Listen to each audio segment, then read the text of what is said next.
Се бара историчар во државното здравство, географ во правен сектор на државна компанија, економист во сектор за односи со јавност на едно министерство, историја на уметност е образованието кое се бара за правен сектор во државна институција, системот за вработување во државната администрација, носителите на власта со години го моделирале преку закони и подзаконски акти за да може да направат простор за трансфер на партиската армада во административци. Се наметнува заклучокот дека во системот имаме проблем. Значи во законите со текот на годините се внимавало секогаш да се остави простор за евентуална потреба на оние кои што се на власт.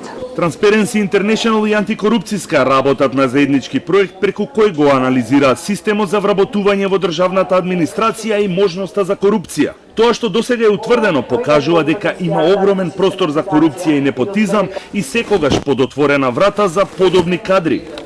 Само во 19 закони се најдени 46 ранливи точки на кои мора да се интервенира, а во подзаконските акти ситуацијата е уште полоша. Еден правилник за систематизација на работните места се променил 40 пати за 5 години. И во тие промени само се менува зборчето за потребната квалификација, односно образованието.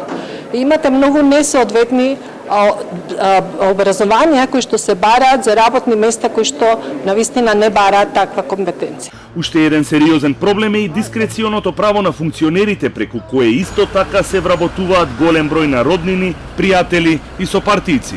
И за дискреционите овластувања еден од најсериозните проблеми. Ние со дискреционите овластувања не само во однос на вработувањата и во однос на другите сегменти на одлучувањето на носителите на јавните функции сме направиле анализа, сме ги лоцирале како еден сериозен ризик од корупција.